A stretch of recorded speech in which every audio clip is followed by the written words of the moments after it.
Zien we die oren dan maar even?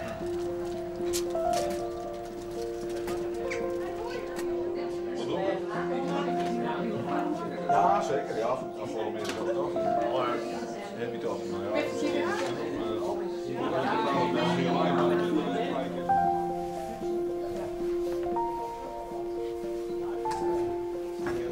Goeie, welkom bij de K-route. Ik ben hier in Drachten Compagnie, want we hebben hier Orende Sneun een inbrengdag voor schilderijen van Bernardus Nieuwenhuis. Nieuwenhuis weer de plaatselijke huisschilder, maar daarnaast maken hij schilderijen van de morgen. De plaatselijke historische vereniging die wil een boek over hem en zijn werk maken en daarom hebben ze deze dag organiseren. Nou, ik praat aanstaan met een van de initiatiefnemers daarvan, maar ik zal hem eerst vertellen wat we oorsprong in dit programma hebben. Explore the North is een nieuw festival in Friesland met muziek, poëzie en literatuur uit het noorden. En de ambitie om elk jaar rond te komen. Het aanroende weekend wordt voor de eerste keer in Ljouwert en Annette Huisman gaat erheen. Gerbe Dijkstra van Rie vindt dat toneelverenigingen te vaak en te gauw naar een fleurig stik griepen om te spelen. En dat met oors. Zelf joegen het goede voorbeeld met de oprichting van een nieuw zeilschip, Gloeit Nij. En uw leesclub houdt weer een nieuw boekje in het lucht. Waarom naar Stienwert van Anders Roosendaal. Wat vindt uw kritische lezer ervan? En wat kan ze schreeuwen daar dan weer mooi? Het was een spannend weekend voor de initiatiefnemers van Explore the North. Een nieuw festival in Friesland met muziek, literatuur en poëzie uit het noorden. Met het noorden bedoelen ze niet alleen nog Noord-Nederland, maar heel Noord-Europa. Dus wie er ook schreeuwers en muzici uit Scandinavië, IJsland en Wales. Een festival met ambities voor de toekomst. Annette Huisman bezocht een eigen route te vinden in het volle programma. Daar zit de container.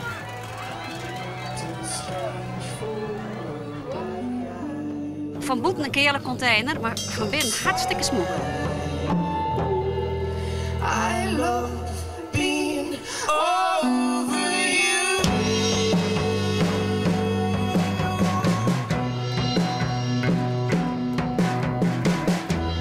Haar huis is een haven, alle mooie hadden kaai. Ze nundert haar beer op een noordenwien, speelt lege spegels waarom naar de zee. De kop is draai.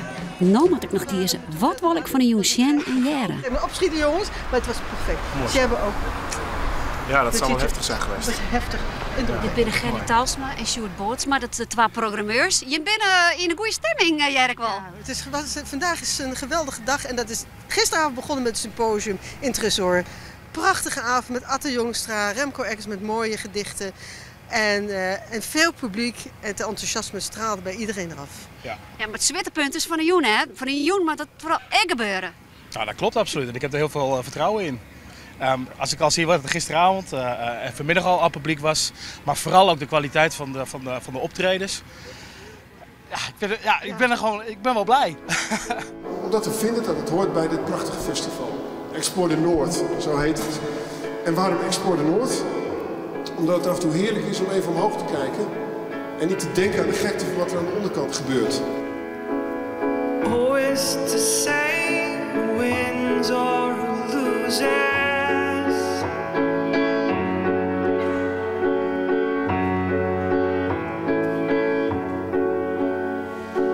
I sing to myself at the end of the day when I know what the blues is.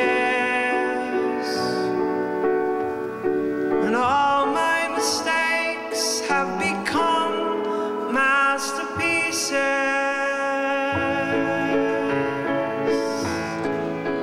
De volgende, Philip Gross, een dichter uit Zuid-Wales, die wordt vertaald door Sint-Brunja.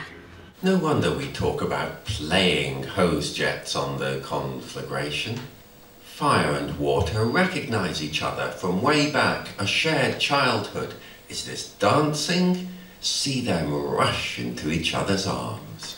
Geen wonder dat we spreken over waterstralen die spelen varen op de vuurzee. Vuur en water herkennen elkaar van eeuwen geleden, een gedeelde kindertijd. Is dit dansen? Kijk hoe ze elkaar in de armen vliegen. So what do you reckon of Tjeerd's He's a man I'm very glad to work with. I'm entirely happy to trust with my poems. You know, it's like, is this a man I would be happy to let babysit my children? Yes, very much. Ja, de ellende met zijn festival is, er is zo volle moois te zien. Dit is de Lutherse Kerken, zeiljocht, ze binnen aan de gang.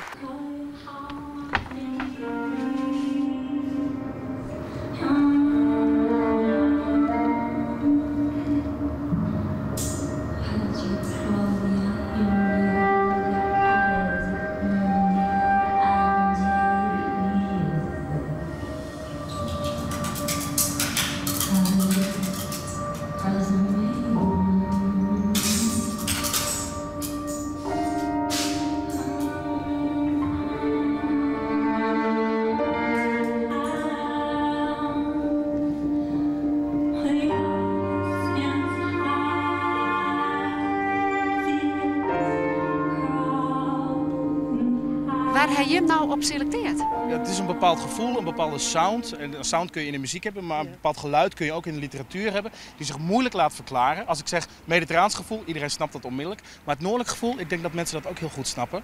Daar hebben we op geselecteerd, of je in dat gevoel zit. En dat klinkt altijd een beetje zweverig.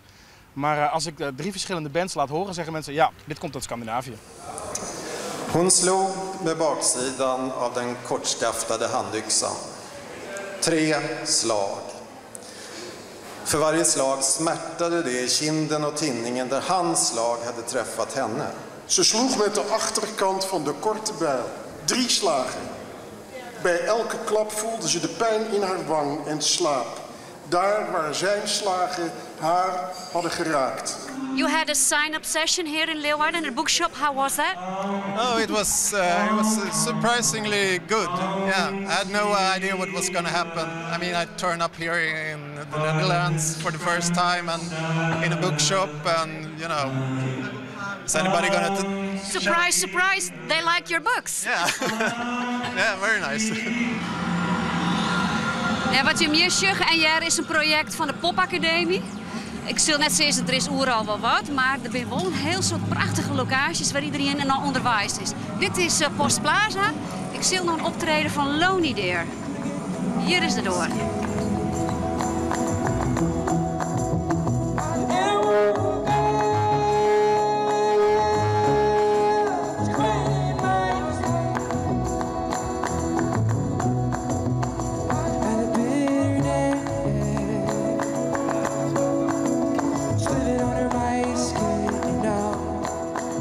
Ik nog op waar naar 2018 moet ik natuurlijk nog even zeggen. Ja. Daar word ik nou blij van. Daar word ik echt blij van. Dat zou echt zo'n fantastische katalysator zijn voor al die mooie dingen die hier nu gebeuren. En dat zou het zo internationaal op een groot voetstuk kunnen zetten. En ik denk dat Friesland dat gewoon verdient. We zijn geen dubbeltjes, we zijn kwartjes. En dat mogen we best wel eens laten zien aan de rest van de wereld. Ja. Nou, 2 kwartjes in het Explore de Noord. In the end, these tongues I trust will speak me perfectly.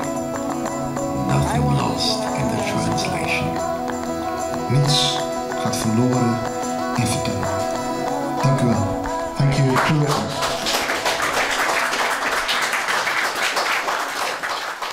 Hij houdt van hoen en van toneelspelen en steekt je mening net onder stoelen en banken. Hij vindt bijgelijks dat Frieske theaterselskappen veel te vaak en veel te gauw naar de klucht griepen als ze wat spelen willen. En daarom misschien ik wel is Gurbe Dijkstra van Rie een nieuw theaterselskap begonnen. Gloed nij. Op dit stuit is hij met 2 actrices dwanden om een serieuze eenacter in te studeren. Want eigenlijk maakt het Fries volkstoneel volle serieuzer.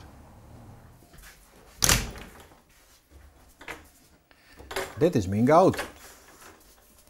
Er staan denk ik iets 500 toneelstukken in, een heel soort in het Fries. Maar die stukken die ik speel heb, die staan hier ook vaak in, die ik regisseerd heb, staan er vaak in. En alles wat ik oorzet heb, dat staat je dus ook in. Ja, dit is mijn gouden kast.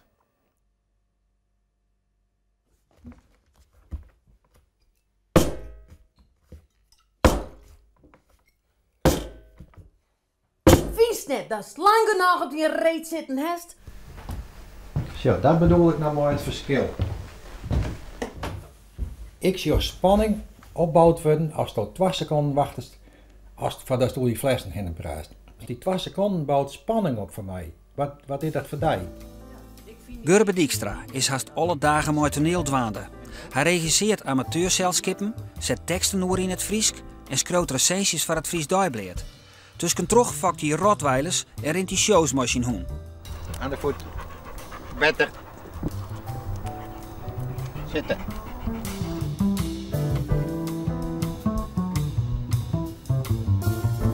Nu hij mooi pensioen is het moment om een brutsen om een serieuzere toneelstukken aan de gang te gaan. Want hij heeft geen nocht van het makkelijk te verteren volksvermaak werd de vereniging in Friesland vaak verkiezen. En nou is gloed nee. Ja. Hoe kan dat zo? Dat had altijd wel wat in mijn holle spelen. En het ging wel eens wat naar de achtergrond, het kwam wel eens weer wat naar voren. En als je dan iemand treft die eens dezelfde ideeën heeft als jou, dan komt er wat een stroomversnelling in. Maar wat wie het idee? Om wat leuks te doen, wat meer uit de kluchten waai. Zo, Friesland speelt een heel soort kluchten en ik ken best een hele jong in zeeld zetten dat ik niet naar mijn klucht. Maar om een klucht in elkaar te zetten als regisseur, dat vind ik zelf net zo vol om. Best eens vaak mooie typjes aan de gang en mooi mise en scène, want het moet op elkaar passen. Het is meer maar de situatie als mooi conflicten. Ik zal net zeggen dat een klucht net een mooi toneelstuk is, maar een stuk met inhoud, dat neem ik betere stukken. Wat is dan inhoudelijk een beter stuk? Best net onderbroeken nemen ze dat dan. Ja, ik vind dat stuk wat wij nou aan de gang binnen, dat je het echt ergens hoort. Dat je het over verschil tussen in milieu en verschil tussen mensen, daar zit echt een conflict in. En dat zit in klucht ik wel versteld, maar dat je het vaak over geld, erfenissen of seks, weet ik het wat. En deze stukken die zitten, ja, wij nemen dat dan dramatisch beter in elkaar. In de spelers Tjekkie Toering en Grietje Kleefstra het Dijkstra zijn mooistanders vond. Beide vrouwen hebben een soort ondervinding op het planken. En op het stuit repeteren ze van de ingenacter Aanrekeningen van Rob Bonjaar. 2 vriendinnen komen elkaar na 40 jaar wat zien. Nou, hoe lang ben je nou al onder? Nou? En ik ga nog niet hoe je mem jet. Ik weet nog heel tijd net hoe het met die mem gaat. En dat is net het enigste wat me dwars zit. Het enige, Joke. Het enigste ken ik. Oh, die stil. Sorry, Joke. Dat is de tik van de lerares. Ik vrege naar die mem. Ik word in het lastig vallen, meis mem. Ik dacht... Nou, wat dacht? Bij toneelverenigingen, dan best boen aan het bestuur van een toneelvereniging en het publiek wat er zit. Zij maken het publiek loeken en het leest mij leuke stikken, grappige stikken en onderbroeken, lol, dat is wat de mensen heel mooi vinden. En dit is echt, ja, je kiest echt met de tekst aan de gang en die inleven in een rol en ja, er wat dieper op ingaan en de tijd verkrijgen. Ja, maar dat verhoort nou mooi, hè? Er ben ook wel mensen die dit gewoon zelf vrij van, goh, vorig jaar je neemt wel een heel mooi stuk. Dit was wel leuk, maar en dan vonden ze toch dat dregeren, vonden ze toch wel heel mooi. Dus het verhoort wel een beetje, vind ik. Ja.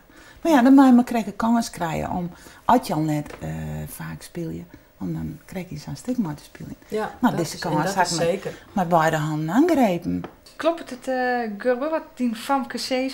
Ja. Wist er maar iets, ja? Dat klopt het wel aardig, maar ik ben het net helemaal met Griet zien. Er is wel een tendens van veroring. Maar ik zei, als je die lijst van stafshows, wat er spelen wordt van Twente, dan zit er toch echt nog een heel soort klachten tussen. En het bent vaak altijd dezelfde vrienden die de betere stukken uitspelen. Die ziek. Dat is wel zo. Ja. Waarom bist je bij die mama, Joke? Ik maak je er geen wut onsmag. Hij dronk nou. Die man van die. Wat zei je? Ja. Ik weet er alles van, Joke. Ik vind het wel wat een serieuze bedoeling alweer. Ja, dat is Dat het. is het, het is een serieus stuk. Die houdt een hele oren emotie. Het is meer geniet van binnen nu. God, wat zit dit mooi diep? Wat zit dit goed in elkaar? Dat ben ik mooi ten heel ondergang. Ik geniet ze van binnen. Ik gewoon net de laatste en ik geniet ze van binnen. Goh, wat mooi.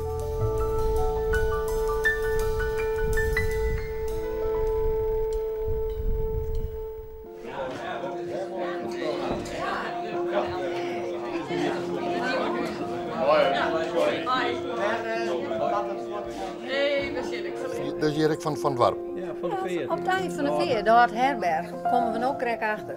Als dat ze volle man moesten zeker. Er kan wel wat bij, dus als je nou wat hebt, dan kun je dat wat projaan. Dat is even shit. Is het je net bij de rot vallen, Klaas? De hoeske bij dit is de dwarsveer. Dit is de dwarsveer. Ja. Ja, dat is ook zo. Oh. Ik ben er ja. Ben je een familie? Ja, dit is mijn zware. Dit is een echte nieuwe huis. Oh, je bent een zoon? Nee, ik ben omgezet. Omgezet. Nou, zo'n ken het, want... hier geen ben. Nee, hier ben. Hij hier geen ben. Wanneer is hij overleden trouwens? Een jouw hier. 2001.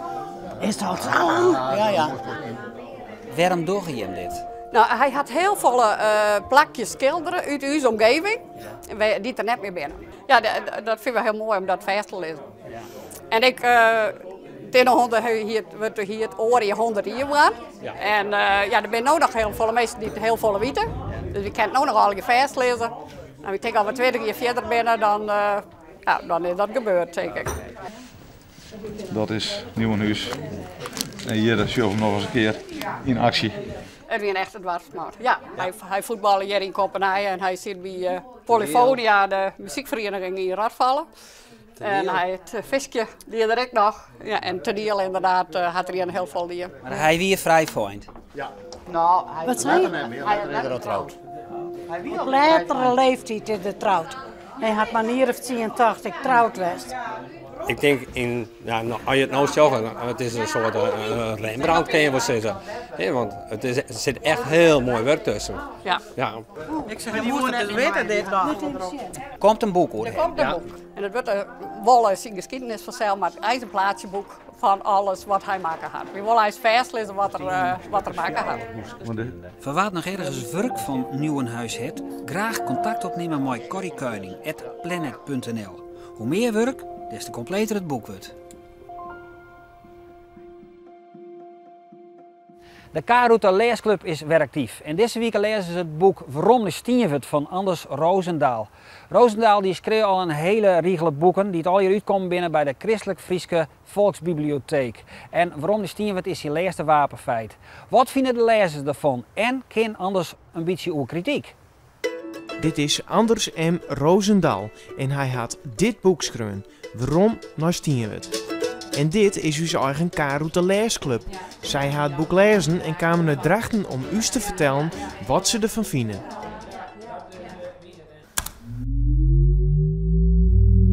Waarom naar Stienwet? Nou, ik zocht als het plakje bestond. Het zou samen kunnen natuurlijk. Het klinkt heel mooi, Stienwet. Stienwet, ik denk, nou, dat zou misschien iets best Stienwet lezen of zo, verder die kant niet. Nee, die man die schroeit ik dat het zo wat aan de zeedikte is, dus dat zal toch heel leuk lezen maken. Ik wil beweren dat het wel bestond, maar ik zei van mij besteedt het helemaal net. Wij hadden opzocht, maar we konden het net vinden. Ik weet het net. Nou, besteedt Stienwet, of had er dat verzonnen? Stienwet besteedt net. Maar het luidt inderdaad, en het gaat zo goed doen, ik ga het situeren, een beetje noordwestelijk van Verwert. Ja.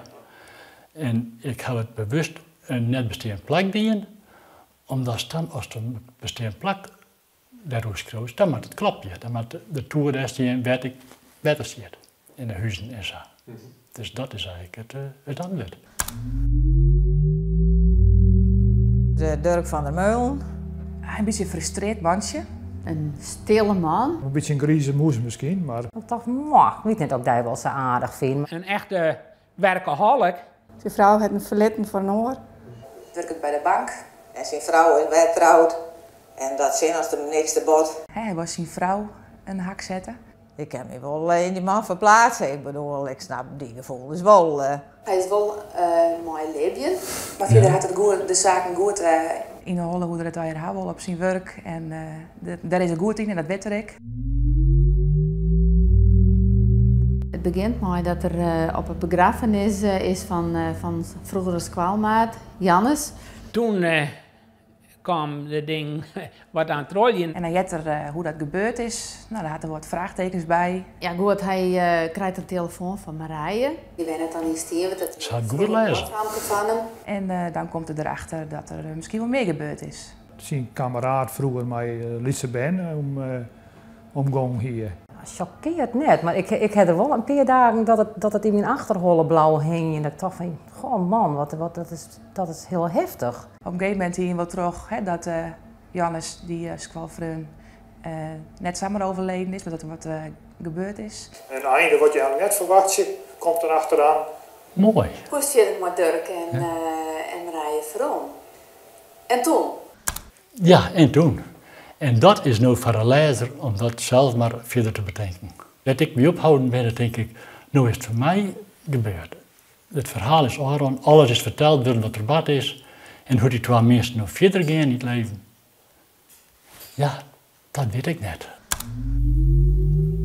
Nou kunnen we de stil, ik ben benijd. Ik vond de taal nou net echt de spreektaal wat wij alle dagen gebruiken. Ik hier wel eens even dat ik denk van, oh, ga ik nou lezen, want ik wil weten hoe het verder gaat. Ja. Ik ben het na denk van, nou even rustig lezen, wat er nou precies staat. Ik vond er wel eens wat moeilijke woorden tussen waar je echt nog nooit van jij heen. Als het waar regent, dat is dan turen naar je en wij zitten dan, wat is het staren? Zweeslager. Dat beschut dan wat een opschepper. Nou, dat dingen tenminste niet in uw hoeken van Friesland nuttig worden, ja? Ik vind het soms wel eens even en ik dacht van, nou vind ik het een beetje lang tredderig. Maar het is absoluut net dat het saai wordt net.